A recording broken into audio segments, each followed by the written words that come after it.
Ils conduisirent Jésus de chez Caïphe au prétoire, c'était le matin.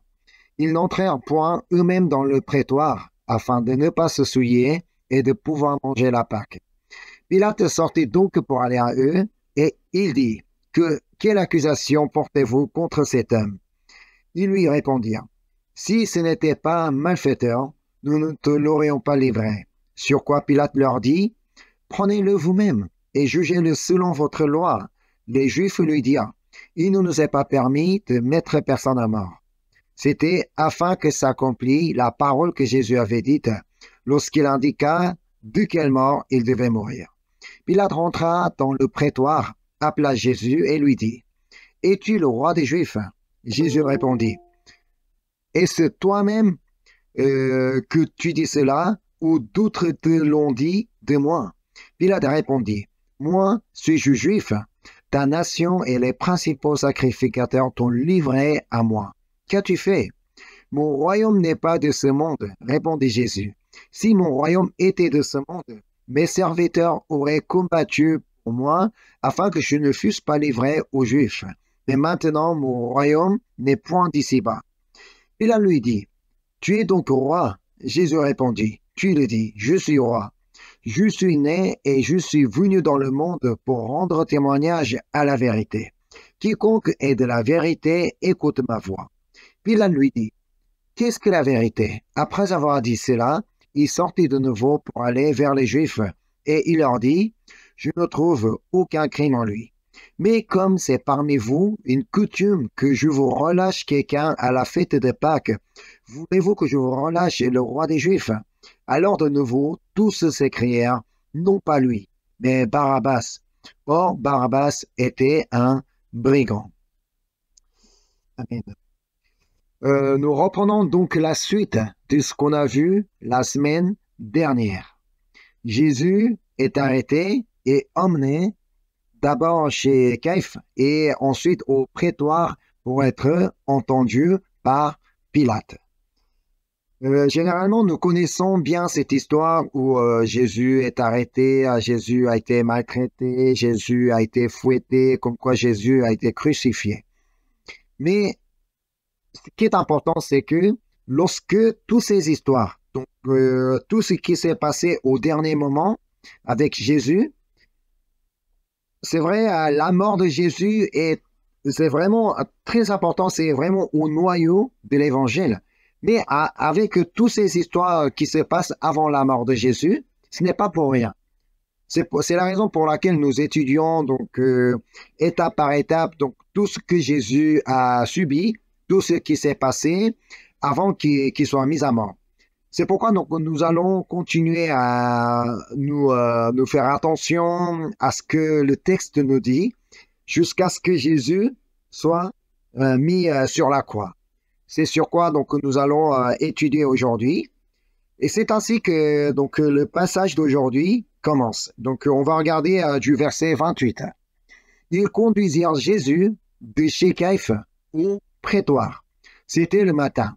Ils n'entrèrent point eux-mêmes dans le prétoire afin de ne pas se souiller et de pouvoir manger la Pâque.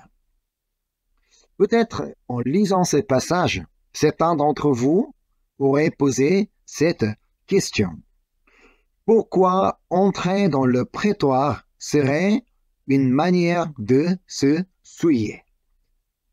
Cette question est liée au dernier mot de ce passage. Donc, quel est le dernier mot? C'est la Pâque. Les Juifs qui accusaient Jésus ne sont pas entrés eux-mêmes dans le prétoire afin de ne pas se souiller et de pouvoir manger la Pâque. Alors, quel lien entre manger la Pâque et ne pas entrer dans le prétoire afin de ne pas se souiller? Pourquoi ils disent qu'ils vont être se souiller une fois s'ils entrent dans le prétoire? La réponse se trouve en Exode chapitre 12 verset 48. On va essayer de comprendre pourquoi les Juifs n'ont pas cherché à entrer dans le prétoire en disant que afin de ne pas se souiller, afin de manger la Pâque. On va essayer de comprendre ça avec Exode chapitre 12 verset 48. Je vais lire. Si un étranger en séjour chez toi veut faire la Pâque de l'Éternel, tout mâle de sa maison devra être circoncis. Alors il s'approchera pour la faire et il sera comme l'indigène, mais aucun incirconcis n'en mangera. Comme on vient de le lire, si aucun incirconcis ne peut manger la Pâque, cela signifie que les incirconcis sont considérés comme des gens impurs. Le prétoire était un lieu étranger, un lieu des païens pour les Juifs, car la loi, c'est là où Pilate et les autres incirconcis étaient présents. Alors, là où les incirconcis sont présents, si jamais les Juifs entraient dans ce lieu, ils pouvaient être se souiller. C'est ainsi qu'ils se considéraient.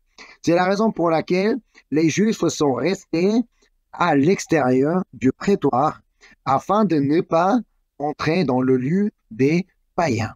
Parce que c'est le lieu où il y a des incirconcis sont là. Tout de même si physiquement ils ne sont pas entrés dans le prétoire afin de ne pas se souiller, mais leur esprit était déjà souillé parce qu'ils ont accusé Jésus, celui qui ne connaît pas de péché. Qu'est-ce que ça veut dire? Ce sont les pécheurs qui étaient en train d'accuser le Fils de Dieu totalement innocent. Là, ce sont les pécheurs qui cherchaient à mettre à mort le Fils de Dieu. Ils étaient là en train de condamner, juger, accuser quelqu'un qui est totalement innocent. C'était vraiment contradictoire ce qu'ils faisaient. Alors qu'ils faisaient ça, ils n'entraient pas dans le prétoire afin de ne pas se souiller, mais là, spirituellement, ils se sont déjà souillés. Alors Pilate sort pour leur demander. Verset 29. Pilate sortit donc pour parler à eux, parce que eux, ils sont restés à l'extérieur. Pilate devait sortir pour aller leur parler. Et il dit, « Quelle accusation portez-vous contre cet homme ?»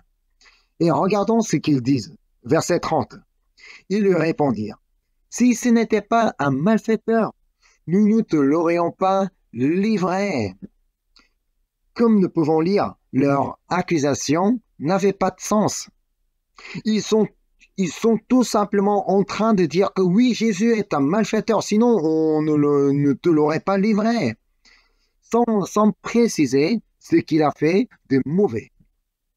Alors Pilate leur répond, verset 31. Sur quoi Pilate leur dit, « Prenez-le vous-même et jugez-le selon votre loi. » Et les Juifs lui dirent, « Il ne nous est pas permis de mettre personne à mort. » Là, il faut une précision pour mieux comprendre. À l'époque, Israël était sous la domination romaine. Israël n'était pas un pays indépendant. Donc, Israël était sous la domination romaine. Donc, tout pouvoir administratif et surtout judiciaire était dans la main de l'Empire romain. Mais ici, si Pilate leur dit « Jugez-le selon votre loi », c'est parce que les Juifs avaient quand même le droit de juger quant aux affaires qui concernaient leur religion. Concernant le judaïsme, concernant leur religion, ils avaient quand même le droit de juger certains points, certaines affaires. Et tout ce qui concernait leur religion, ils avaient quand même le droit de juger. Et c'était le rôle de Sanhédrin à l'époque. Vous avez peut-être déjà entendu ce mot Sanhédrin. Et c'est ce qu'on peut voir dans l'évangile de Marc, chapitre 15, verset 1. Je vais lire. Dès le matin, les principaux sacrificateurs tinrent conseil avec les anciens et les scribes et tout le Sanhédrin. Après avoir lié Jésus, ils l'emmenèrent et le livrèrent à Pilate. Le Sanhédrin était la plus haute autorité juridique et administrative des Juifs. Et le Sanhédrin est composé de 70 membres et qui est autorisé à prononcer la condamnation à mort sous la confirmation par le procurateur romain. Ça veut dire que le Sanhédrin n'était pas autonome. Donc le Sanhédrin lui-même ne pouvait pas condamner à mort quelqu'un. C'est pourquoi au verset 31 du texte aujourd'hui, les Juifs ont dit « Il ne nous est pas permis de mettre personne à mort ». Ils avaient quand même le droit de juger les personnes condamnées à quelques années de prison, mais ils n'avaient pas l'autorisation de mettre quelqu'un à mort, sinon par la confirmation d'un procurateur romain. C'est pourquoi ils ont emmené Jésus au prétoire afin d'obtenir la confirmation pour cette condamnation à mort. Parce que le Sanhédrin lui-même ne pouvait pas condamner Jésus à mort. C'est pourquoi ils ont emmené Jésus devant Pilate. Et aussi, c'était afin de s'accomplir la parole que Jésus avait dite. C'est ce que dit le verset 32 du texte aujourd'hui. On revient au texte aujourd'hui. C'était afin que s'accomplisse la parole que Jésus avait dite lorsqu'il indiqua de quelle mort il devait mourir. Ce verset nous renvoie au chapitre 12, versets 32 et 33. Donc nous restons toujours dans l'évangile de Jean. Allons voir chapitre 12, versets 32 et 33. Voilà exactement ce qui est dit dans l'évangile de Jean, chapitre 18, verset 32, a déjà été dit au chapitre 12, versets 32 et 33. Et moi, quand j'aurai été élevé de la terre, j'attirerai tous les hommes à moi. En parlant ainsi, il indiquait de quelle mort il devait mourir. Voilà, donc il fallait que ce que Jésus a dit devait s'accomplir. Et encore, ce verset 32 nous renvoie au chapitre 3, verset 14. Et c'est Jésus qui parle. Et comme Moïse éleva le serpent dans le désert, il faut de même que le Fils de l'homme soit élevé.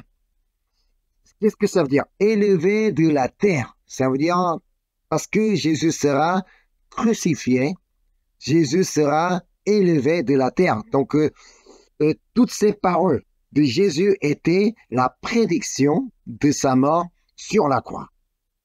Et afin que Jésus meure sur la croix, comme il avait parlé, il fallait d'abord que Pilate donne sa confirmation sur la condamnation.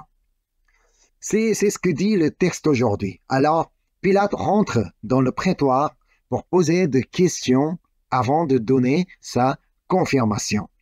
On retourne dans le texte aujourd'hui, au chapitre 18, verset 33. Pilate rentra dans le prétoire, appela Jésus et lui dit « Es-tu le roi des Juifs ?» Ici, si Pilate a choisi cette question, « Es-tu le roi des Juifs ?» on peut tout de suite comprendre sur quel sujet les Juifs accusaient Jésus. C'est la raison pour laquelle les Juifs accusaient Jésus. Comme si Jésus a voulu révolter contre l'Empire romain afin qu'il devienne le roi des Juifs. Comme s'il avait l'intention de créer un nouveau royaume en tant qu'un nouveau roi. Non, mais ce n'était pas vrai. On peut dire que cette condamnation de Jésus était la plus injuste dans l'histoire humaine. Jésus n'avait pas à être jugé de telle manière. Jésus n'avait aucune raison d'être condamné de telle manière parce que Jésus n'avait aucune intention de devenir le roi d'un royaume existant. Tout de même, il fallait que Jésus soit condamné afin qu'il meure pour le péché du monde. Parce que c'est la raison pour laquelle Jésus-Christ est venu au monde. C'est ce qu'on appelle la grâce de Dieu. Jésus devait mourir pour le péché du monde, pour le pardon des péchés. Et lorsque Pilate lui a posé la question, et maintenant Jésus, à son tour, lui pose la question aussi. On va lire le verset 34. Jésus répondit, est-ce de toi-même que tu dis cela, ou d'autres te l'ont dit de moi? Ça peut être une question que Jésus pourrait poser à chacun de nous. Lorsqu'on dira que Jésus est notre roi, lorsqu'on dira que oui, Jésus est mon roi, Jésus pourrait nous demander, comme si Jésus avait posé la question à Pilate, est-ce de toi-même tu dis cela, ou d'autres te l'ont-ils dit de moi? Oui, ça c'est une question très importante. Quand je dis que Jésus est mon roi, est-ce une confession qui vient de tout au fond de mon cœur?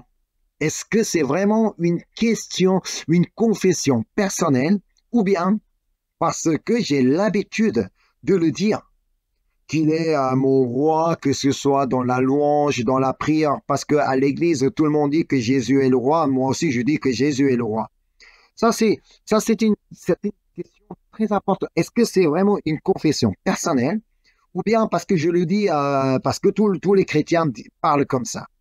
Si ça vient de mon cœur, est-ce que je peux vraiment dire que je vis sous sa gouvernance? Est-ce que si je dis que Jésus est mon roi, est-ce que je peux vraiment dire que ma vie est totalement gouvernée par mon roi Jésus? Pour toutes les décisions que je prenne dans ma vie, est-ce que Jésus prend au moins une partie de ces décisions? Est-ce que ce n'est pas moi-même qui prenne toutes les décisions? Ou bien pour certaines décisions, donc est-ce que je demande quand même à Jésus? Ou bien donc je donne toute autorité, tout à Jésus pour toutes les décisions? Ou encore, est-ce que je cherche vraiment mettre en pratique les paroles de Dieu?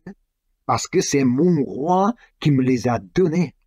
Parce que ce sont les autres que mon roi m'ont donné. C'est pourquoi je cherche vraiment à mettre en pratique la parole de Dieu. Et encore, si je vous pose la question, est-ce que Jésus est réellement votre roi?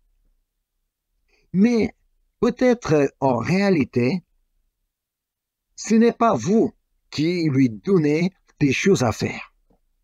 Mais toi, tu me fais ça. Mais Jésus, tu me réponds jusqu'à demain. Je te donne jusqu'à la semaine prochaine pour me donner la réponse. Alors tu viens me donner cette réponse. Tu viens me régler ce problème. Tu viens résoudre ce problème de financement avec des relations, tout ça. Donc tu viens dans ma vie. Si je ne fais que donner des ordres à Jésus, cela signifie que c'est moi qui suis le roi et Jésus est mon serviteur. Mais est-ce qu'au moins une fois de ma vie, est-ce que j'ai déjà demandé à Dieu en disant, Seigneur, qu'est-ce que tu attends de moi aujourd'hui? Seigneur, qu'est-ce que je dois faire? Quelle décision que je dois prendre? Seigneur, qu'est-ce que tu veux que je fasse? Est-ce que ça vous arrive de poser de telles questions parce que Jésus est votre roi? La question suivante de Pilate est encore plus intéressante. On va lire le verset 35. Au verset 35, Pilate répondit, « Moi, suis-je juif? Ta nation et les principaux sacrificateurs t'ont livré à moi. Qu'as-tu fait? » C'est cette question de Pilate. Qu'as-tu fait m'a beaucoup parlé personnellement. Est-ce que vous voulez répondre à la place de Jésus? Qu'est-ce qu'il a fait? Qu'est-ce que Jésus a fait? Tout ce qu'il a fait sur la terre était proclamer l'évangile du royaume de Dieu, donner des enseignements, guérir les malades, chasser les démons, opérer des miracles, ressusciter les morts. Parmi tout ce qu'il a fait sur la terre, est-ce qu'il y a quelque chose de mauvais pour qu'il soit condamné à mort? Non, Rien du tout. Tout ce qu'il a fait sur la terre n'était que de bonnes choses. Aucun crime, aucune mauvaise chose il n'a commis. Et peut-être je vais reformuler la question. Qu'est-ce que Jésus a fait dans votre vie? Tout ce qu'il a fait dans votre vie est incontable. Peut-être il y a certaines choses que Jésus a fait dans votre vie, vous les reconnaissez, mais il y a tas de choses que, sans qu'on le sache, que notre roi Jésus a fait dans notre vie. En fait, tout ce qu'on a fait pour lui, peut-être tout ce qu'on a fait durant toute notre vie, on a rendu des services, on a chanté, on a adoré Dieu, tout ce qu'on a fait pour lui, mais rien du tout par rapport à tout ce qu'il a fait dans notre vie. Tout ce que Jésus a fait dans notre vie est incontable, inchiffrable, c'est innombrable. Tout simplement, c'est nous qui n'arrivons pas à les reconnaître. Mais il y a tas de choses que Jésus a fait dans notre vie. Ainsi, notre roi a fait beaucoup de bonnes choses dans notre vie. Oui, notre roi est celui qui prend soin de son peuple. Le roi qui soutient son peuple. C'est le roi qui prend toute la responsabilité. C'est le roi qui guérit son peuple. C'est le roi qui défend son peuple, qui ne cherche que de bonnes choses pour son peuple.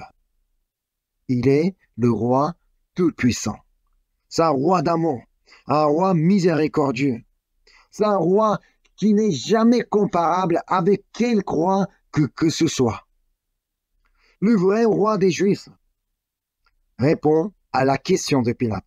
On va lire le verset 36.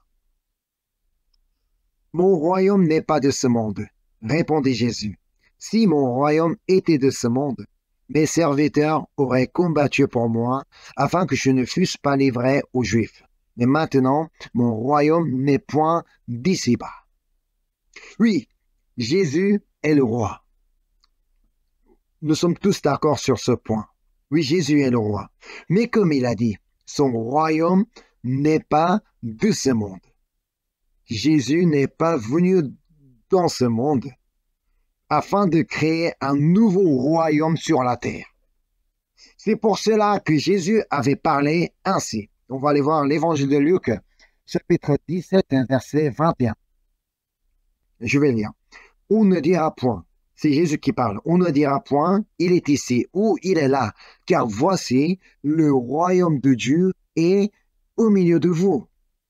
Le royaume que Jésus parle est au milieu de nous, autrement, il est en nous.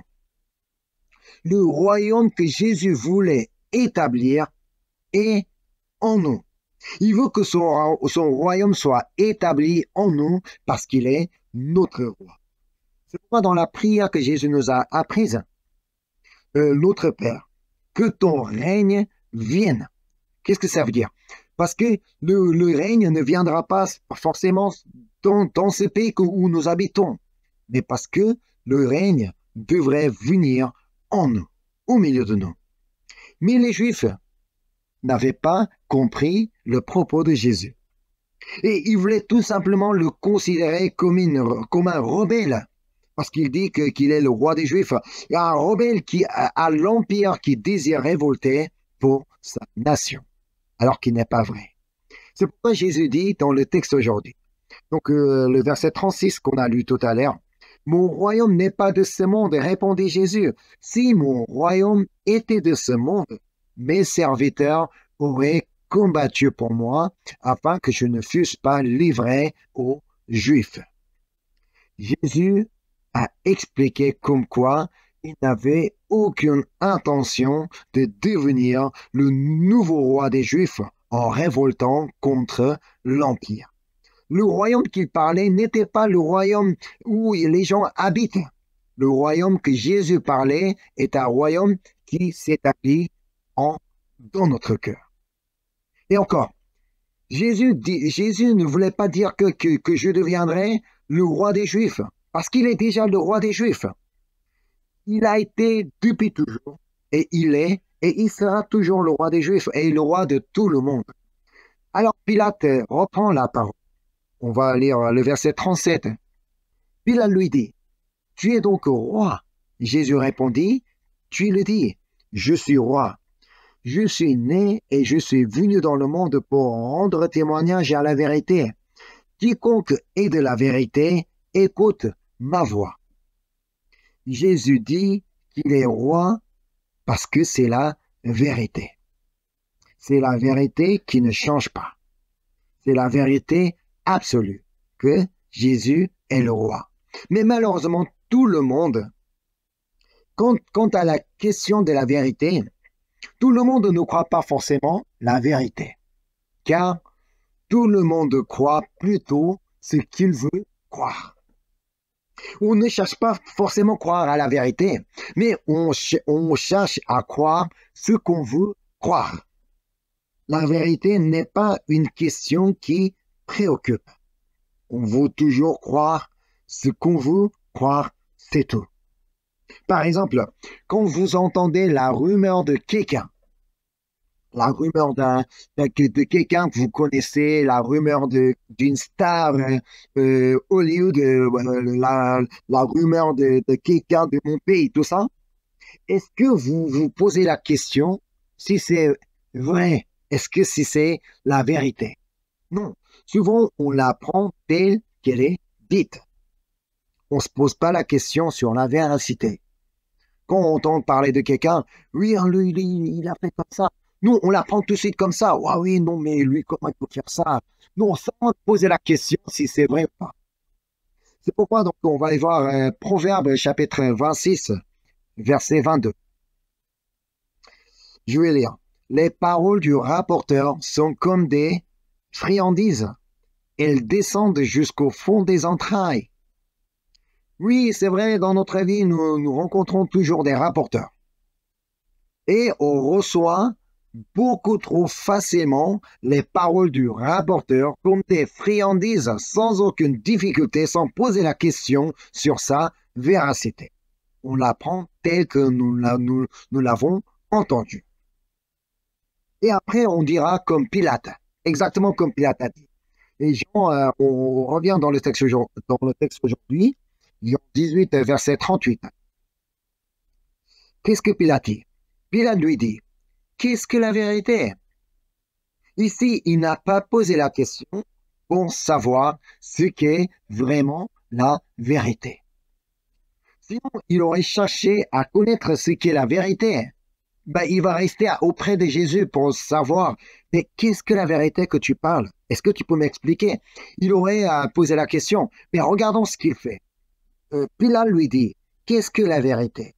Après avoir dit cela, lui n'a pas cherché à connaître la vérité. Après avoir dit cela, il sortit de nouveau pour aller vers les Juifs et il leur dit, je ne trouve aucun crime en lui. Parce que pour Pilate, la vérité, Jésus qu'il soit le roi des Juifs, ça ne l'intéressait pas. Pour lui, Jésus n'était qu'un homme complètement déséquilibré, c'est tout. Autrement, un malade mental, c'est tout. Ce n'est pas parce qu'il a véritablement approuvé son innocence. Parce qu'il ne voulait pas prendre son temps, il ne voulait pas perdre son temps avec un homme comme Jésus. Ce n'était qu'une perte de temps pour Pilate. Tout de même, il fallait qu'il trouve une solution parce qu'il voulait se débarrasser des Juifs. Sinon, donc, les Juifs, ils vont continuer à venir accuser Jésus. Donc, mais non, il faut faire quelque chose pour Jésus. Et alors, donc, Pilate, il devait trouver une solution pour débarrasser les Juifs. Donc, il leur fait une proposition. C'est ce qu'on peut lire au verset 39 et 40. Mais comme c'est parmi vous une coutume que je vous relâche quelqu'un à la fête de Pâques, voulez-vous que je vous relâche le roi des Juifs? Alors de nouveau, tous s'écrièrent, non pas lui, mais Barabbas. Or Barabbas était un brigand. Encore une fois, Pilate appelle Jésus comme le roi des Juifs. non pas parce qu'il le reconnaît comme roi, mais pour parler à la façon des Juifs, parce qu'il n'a rien à faire avec lui. En fait, sur ces scènes, c'est Matthieu qui nous apporte plus d'informations. On va aller voir Matthieu, l'évangile de Matthieu, chapitre 27, du verset 15 à 18. Je vais lire. À chaque fête, le gouverneur avait coutume de relâcher un prisonnier, celui que demandait la foule. Ils avaient alors un prisonnier fameux nommé Barabbas. Comme ils étaient assemblés, Pilate leur dit, « Lequel voulez-vous que je vous relâche, Barabbas ou Jésus, qu'on appelle Christ ?» Ici, lui, il a choisi de dire Christ, alors que Jean, il a dit le roi. Car il savait que c'était par envie qu'ils avaient livré Jésus. Oui, Pilate savait très bien que Jésus était innocent. Jésus était quelqu'un qui n'a rien fait de mauvais. Mais tout de même, il n'avait aucun intérêt sur Jésus. Et plus loin, donc on reste sur chapitre 27, verset 23-24. Le gouverneur dit, « Mais quel mal a-t-il fait ?» Et ils crièrent encore plus fort qu'il soit crucifié. Pilate, voyant qu'il ne gagnait rien, mais que le tumulte augmentait, prit de l'eau, se lava les mains en présence de la foule et dit, « Je suis innocent du sang de ce juste. Cela vous regarde. » Comme il vient de le dire. Mais il savait que Jésus était injuste, était quelqu'un innocent. Tout simplement, lui, Pilate ne voulait plus prendre la tête pour l'affaire de Jésus. Il ne voulait pas rester à casser la tête pour la question de Jésus. Même s'il savait que Jésus est quelqu'un juste, quelqu'un qui n'a rien fait de mauvais. Mais lui, comme il voulait débarrasser de cette question, lui, il a pris la décision. Ainsi, Jésus a été livré pour être crucifié. Mais le prisonnier fameux, le brigand, Barabbas, a été relâché à la place. Ça veut dire, Jésus a été condamné à la place d'un vrai pécheur, un grand criminel. Grâce à Jésus, Barabbas a pu obtenir la liberté. Si vous vous mettez à la place de Barabbas, qu'est-ce que vous aurez pensé? Là, en tant qu'un prisonnier fameux, en tant qu'un brigand fameux, lui, il croyait qu'il allait rester toute sa vie dans la prison. Mais un jour, il entend parler de quelqu'un qui s'appelait Jésus, qui est le roi des Juifs, qui est le Christ, tout ça. Lui, il sait qu'il n'est pas mauvais. Mais un jour, il est arrêté, il est emmené, il a été entendu à l'interrogatoire. Et lui, c'est lui qui est livré pour aller crucifier et il est libéré à sa place. Alors, qu'est-ce qu'il aurait pu penser? Mais qui est-il cet homme, Jésus? Pourquoi est-il arrêté à ma place? Pourquoi moi je suis libéré? Je suis libéré. Mais, en fait, toutes ces histoires, est-ce que ça ne vous dit pas quelque chose? En fait, on va aller voir 2 Corinthiens, chapitre 5, versets 14 et 15. Car l'amour de Christ nous presse, parce que nous estimons que si un seul est mort pour tous, tous donc sont morts, et qu'il est mort pour tous, afin que ceux qui vivent ne vivent plus pour eux-mêmes, mais pour celui qui est mort et ressuscité pour eux. Oui, comme Jésus est mort à la place de Barabbas, il est aussi mort à notre place. Nous le savons déjà. Ça veut dire, notre roi a donné sa vie pour son peuple qui n'est pas digne de ce salut, de cette grâce. Alors que parce que nous sommes tous des pécheurs, parce que nous sommes tous des criminels comme Barabbas. On n'est rien mieux que Barabbas. On est aussi tous des pécheurs qui méritent la mort. Mais notre roi a donné sa vie pour sauver nous les pécheurs. S'il est mort pour nous tous, c'est afin que ceux qui vivent ne vivent plus pour eux-mêmes, mais pour celui qui est mort et ressuscité pour eux. Alors, nous sommes maintenant appelés à vivre pour notre roi Jésus. Parce que notre roi Jésus est mort à notre place. Il a donné sa vie pour nous. Alors maintenant, il faut savoir que nous sommes appelés à vivre pour notre roi Jésus. Ce n'est pas Jésus qui existe pour nous, mais c'est nous qui existons pour Jésus. En fait, Jésus n'est pas appelé pour vivre pour nous. Non, c'est nous qui sommes appelés pour vivre pour Jésus. C'est ce que nous devons toujours retenir dans notre tête. C'est le message que Jean nous donne dans ce passage, dans ce chapitre 18. Alors, rappelons toujours tout ce que notre roi a fait dans notre vie. Tout ce que notre roi a subi pour nous sauver. Tout ce que notre roi a donné dans notre vie. Alors, soyons toujours sous sa gouvernance. Qu'est-ce que ça veut dire? Alors, reconnaissons toujours que Jésus est notre roi et laissons gouverner notre vie par Jésus pour toutes les décisions que nous avons à prendre. Donc, confions-nous à notre roi. Notre roi, il sait mieux que nous-mêmes.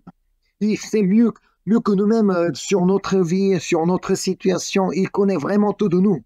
Alors, il vaut mieux confier tout à notre Jésus que prendre nous-mêmes tous nos soucis et tous nos problèmes. Parce qu'il est notre roi qui est miséricordieux, qui est tout puissant.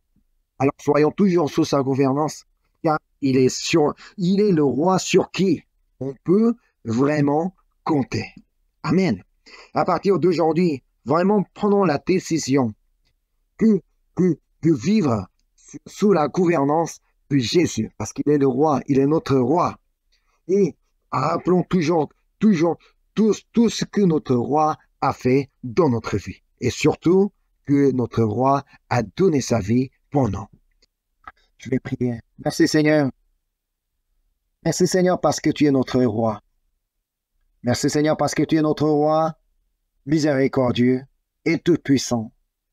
Merci Seigneur parce que tu as fait vraiment de bonnes choses dans notre vie. Merci encore une fois parce que tu as donné ta vie pour chacun de nous. Alors que tu es le roi, alors que tu es digne de toute notre adoration, tu t'es abaissé et tu as donné ta vie pour nous sauver. Merci pour ta grâce. Et nous voulons maintenant toujours reconnaître que tu es notre roi. Et nous voulons toujours vivre sous ta gouvernance, Seigneur. Nous voulons toujours rappeler tout ce que tu as fait dans notre vie, Seigneur. Merci encore une fois pour tout ce que tu as fait. Merci encore une fois pour tout ce que tu vas faire dans notre vie, Seigneur. Merci pour ta grâce et je te prie au nom de Jésus-Christ. Amen.